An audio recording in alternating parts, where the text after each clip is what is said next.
First of all, I think someone's cutting grass. Why? I want to go out there and say, please, there's no grass to be cut. Please cut it off. Please forgive me for that sound.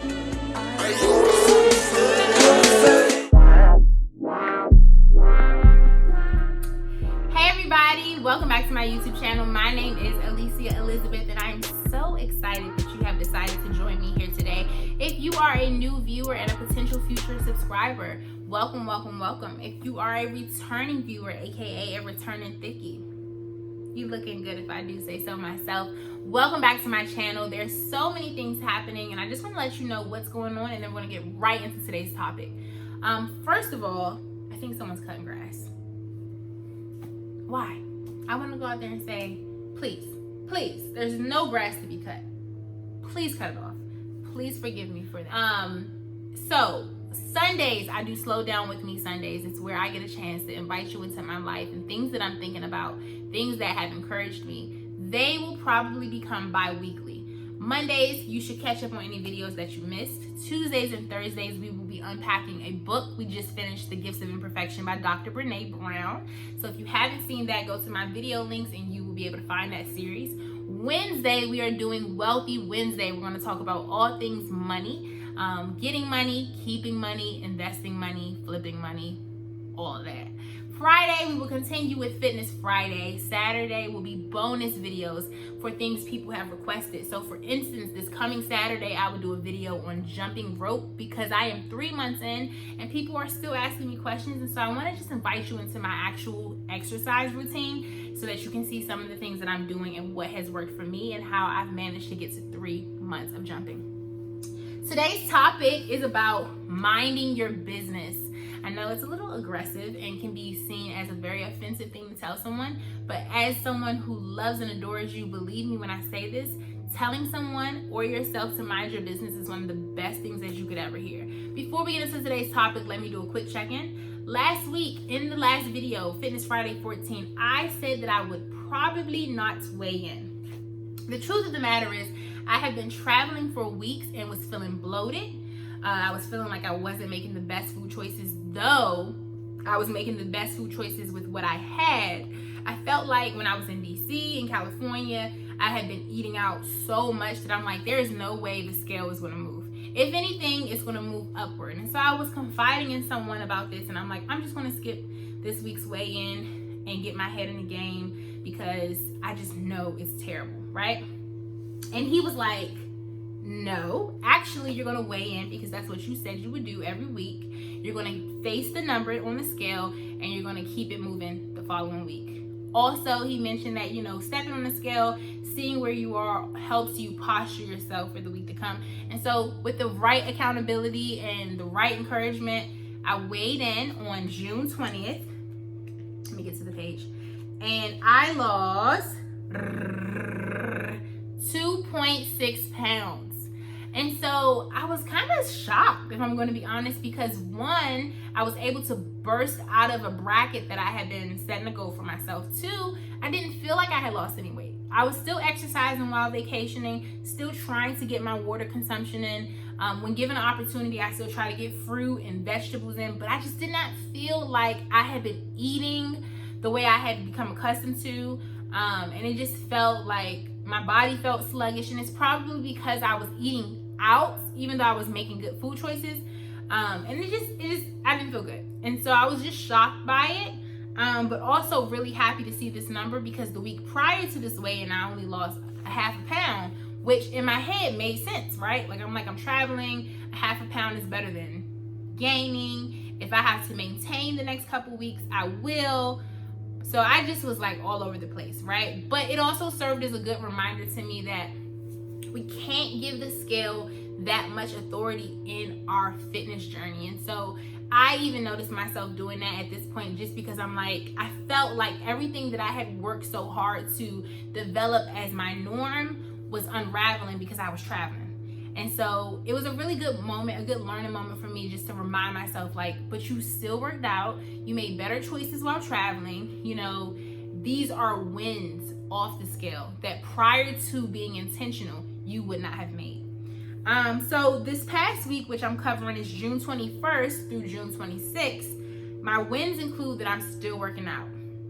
I am still working out, even though this pandemic and this stay-at-home order and this quarantine is tiring. I'm still getting up and making time to work out. I'm still going hard during my workouts. And then my goals include that I want to really try to start creating at least one new meal a week. I think I'm going to try to start really working on this goal in July, and it might be a weekend venture. I keep telling myself to stop seeing this goal as I need to create a meal, like a 5-course meal or a full-course meal. I don't know how you say that. But instead, start small. So it might just be creating a smoothie drink. And then the next thing might be creating a breakfast item. And then the next thing might be a lunch item. I think I keep seeing like a carb, a vegetable, a meat, a dessert. And so it's just kind of feeling overwhelming. And you all have watched me talk about this goal for weeks and I hadn't really done it. I think the last thing I made was chili and greens. Like what? So that's what I want to work on in the month of July. And so let's get into today's topic of minding your business. When I look at the term mind your business, I've always heard it as like a way to remove someone from a discussion or a room, a topic, It's negative. But when you really look at the term, mind is to tend to, and then your business is what you should be focusing on in general, right? And so for the sake of this series, I want to say mind your business or mind your fitness journey, mind your health journey, whatever it is, tend to that. And here are 3 reasons why I think this is important and necessary to do. First and foremost, before I give you the reasons, I want to give a special shout out to all the people who have been This guy's really cutting grass all through this video. Sorry guys and gals. I want to give a special shout out to everyone who has been reaching out to me to tell me that they've lost weight, that they've been jumping, that they have been wearing crop tops, that they have been practicing body positivity. I hear you, I see you, I appreciate your messages. I'm happy to know that you're locked into my series, that what I'm sharing is blessing and encouraging you. Please keep the messages coming.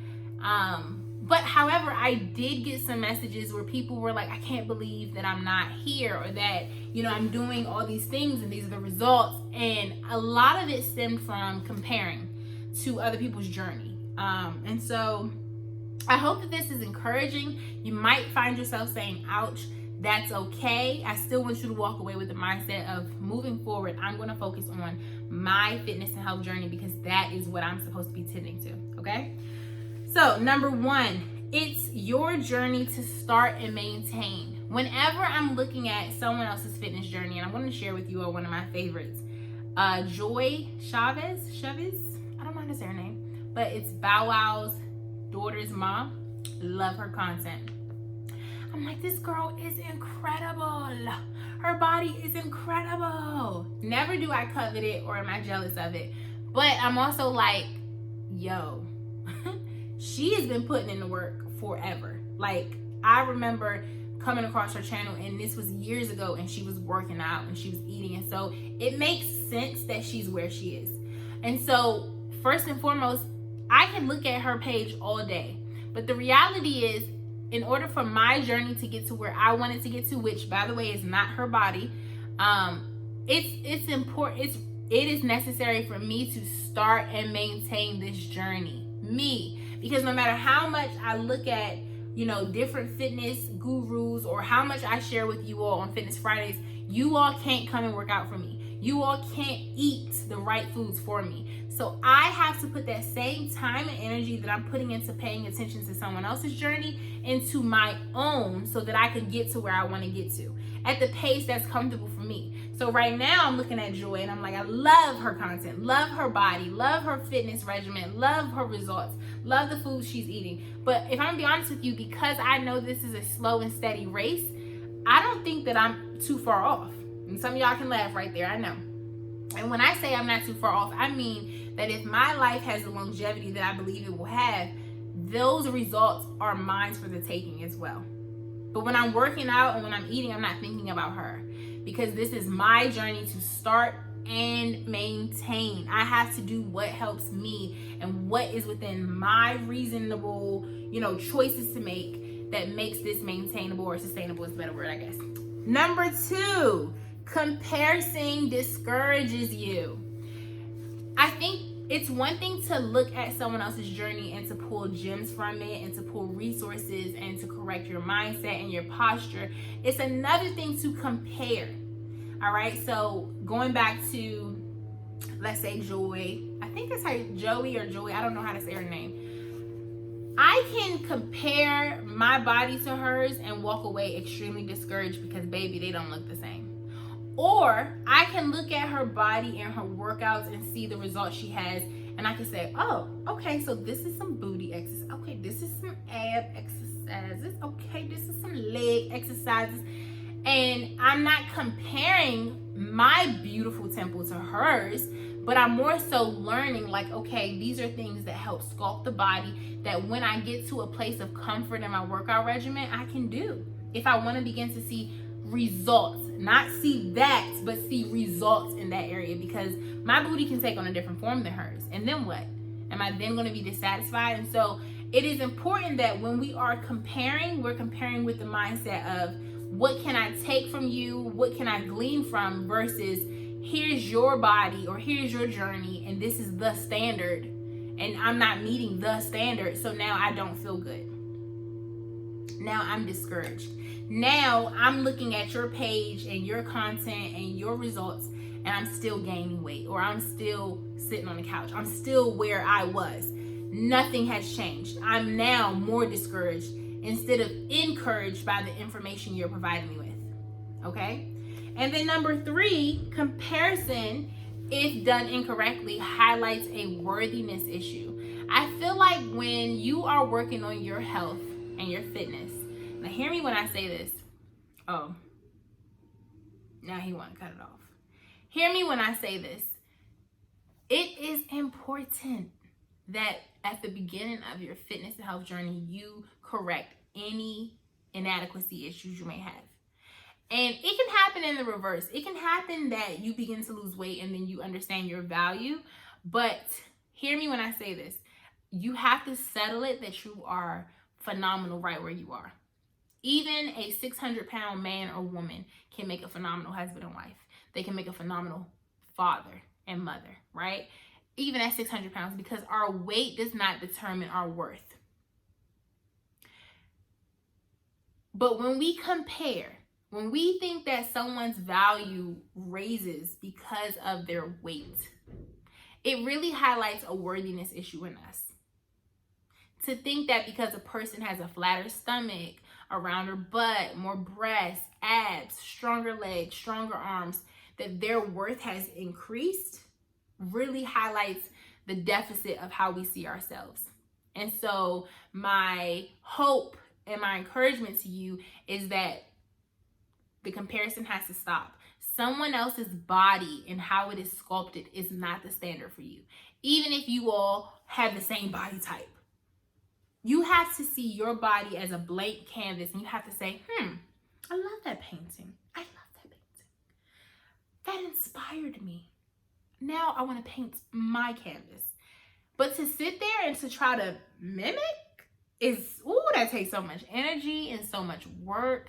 And it kills the creativity that's in you that I know God has put in you. And so you have to see your body as a blank canvas and you say, let's see what I can do with this. Let's see what I can do with my body. What am I going to create today? Oh, I'm going to work on my booty. All right, let's get it. Going to work on my abs. Okay, let's get it. I'm going to work on my arms. Okay, let's get it. Let's see what comes of it. Not, I'm going to work on this until it looks like, until it looks like his, until it looks like hers. You're going to hate the process. You're going to hate the outcome because chances are it's not going to look just like theirs. And you're not going to be able to sustain it because your comparison, what's happening up here, is about being inadequate and not being worthy. And so it's important to mind your business while you do this journey because you have to start and maintain it. You are the standard. You create the standard. You create what your canvas outcome looks like. No one else. Okay?